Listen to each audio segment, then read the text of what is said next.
Čaute priatelia, zdravím vás, volám sa Kristián Daniel a čakám vás západ ve Fight Night Challenge 14. decembra. Ukážem vám trošku môj deň dneska, čo robím. Väčšinu ja som furt doma s rodinou a trénujem, niekedy som na kávičku a tak, ale úplne v pohode. A teraz vám ukážem proste, kde som býval, keď som malý, lebo chcú to vidieť, tak poďte sa pozrieť. Tady som býval, tady bola moja babka teda, potom ja som býval tam hore, tu som hrával fotbal po Boste.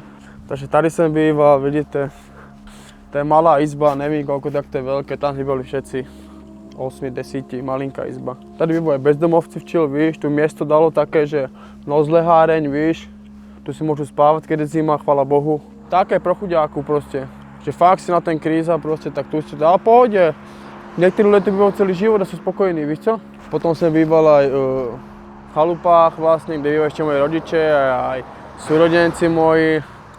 Tiež také miestečko a tam ukážem teraz.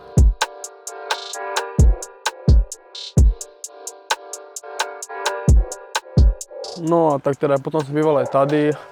To je vlastne Hurbanová ulica. Tady býva více cigánov väčšinou. Tam som býval v ten dom a teraz bývam vlastne tam s mojou rodinou, akože tam býva moja rodina, mama, súrodenci a tak. Styl proste. To je život každý deň. Tady je premávka trošku. Poďte, v pohodičke. To je Miša, býva len tam kúsek. No a potom tak tam ukážu tady, no. No tady jak decka sme sa hrávali proste normálne. Ja som sa sem chodíval len prespať, ako hrával som sa tu, áno, ale väčšinu furt telocvičňa, ráno telocvičňa, večer telocvičňa. A to je môj život, čo robím doteraz proste.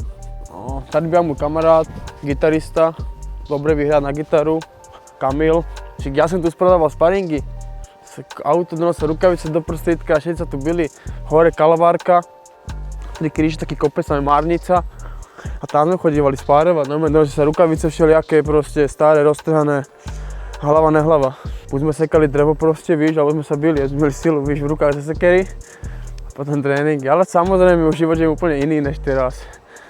Chvála Bohu, ja mám krásnu rodinu, krásne bývanie, za to ďakujem proste a už ten život je iný, áno, ale samozrejme ukážem vám, jak som aj žil, no proste. Rómsky aktivista, to je on tady. Natáčal som mu, tak říkám teda, že vy ste rómsky aktivista, že to máte pod kontrolu. Takže priatelia, toto je také prostredíčko, kde som vyrastal, ale pozrite, akurát ide môj kamarát. Chlapi, čaute, natáčam film, vidíte.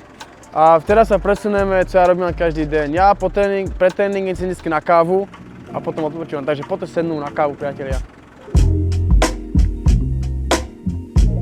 Vždycky pred tréningem, po tréningu sem chodím, aj na raňajky tu robia vajíčka.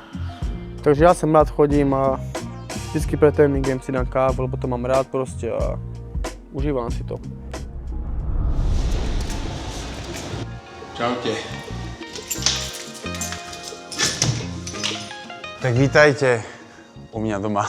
Sme v bratislavskej boxerni. Pokiaľ teda není sparingová sezóna, tak v podstate cez týždeň som tu od rána a zhruba do nejakej 7:30 večer. Trénujem tu ja a môj spoločník Mišo a plus ešte máme ďalších spolupracovníkov, trenérku Ingrid, ktorá vedie ženské tréningy a potom naši chlapci, ktorých sme vychovali a tí robia individuálne tréningy. Pokiaľ teda mám nejaké voľno alebo priestor na oddych, tak idem sem do kancelárie, pozerávam niekedy pamätné zápasy, ale skôr je to len také ako pozadie a energia pre mňa. No, napríklad tu je zápas Buakava a Holckena, čo je výborný zápas a hlavne je to veľká výuka napríklad Maigeri kopu, to znamená štandardného thajského typu. Veľmi často aj meditujem a skorej sa jedná jednoduché dýchové cvičenia, kedy sa buď to potrebujem ukludniť, alebo nabudiť. Tu mám spacák, pustím si hudbu a nevnímam nikoho a nič. V tej chvíli je to svet, ktorý je vyslovene iba môj a pre mňa. Týmto spôsobom v tom dni niekoľkokrát oddychujem a koncentrujem sa.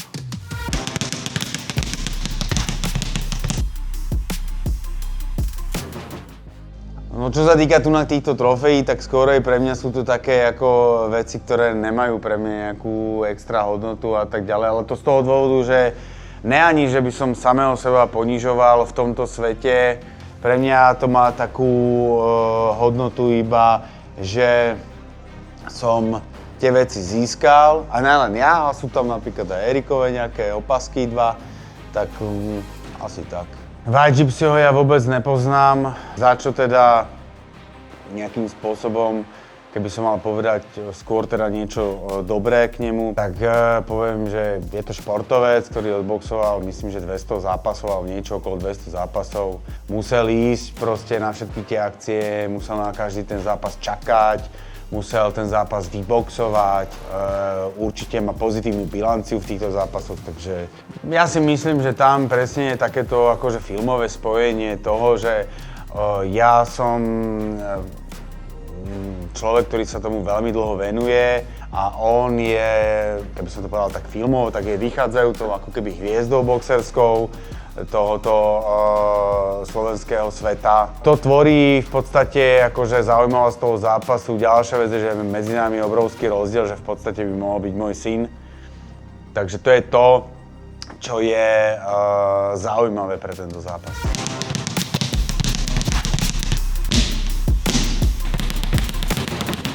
Na speedbag boxujem preto, lebo ma to nejakým spôsobom nakopáva, uvoľňuje, ukľudňuje, môžem riešiť frajeriny, lebo ja trénujem len frajeriny.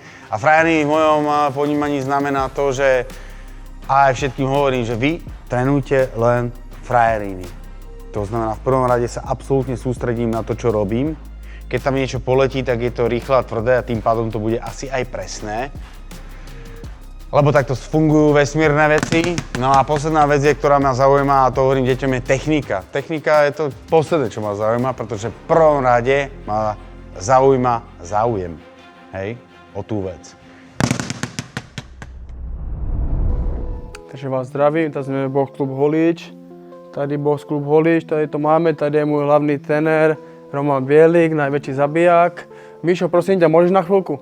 Toto je Miša, zakladateľ, on to celé začal. Mišo, čau, zdravím ťa. Miša Jurkovič, jeho syn, Jurko Jurkovič. No a tady sme na Box Klub Holíč, jeden ukazek trénujeme, tak sa príďte pozrieť. Tady som sa vychoval, tak?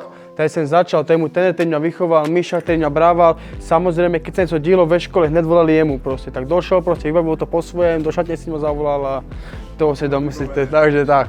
Takže ideme trénovať, takže som rád, že ste tu a vítajte. Cíte sa k doma.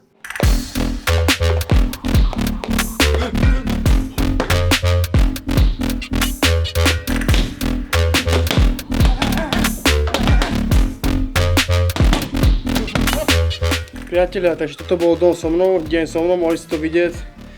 Úplne v klide dneska a teším sa, 13. decembra sa tam vidíme a kupujte lístky a uvidíme sa tam.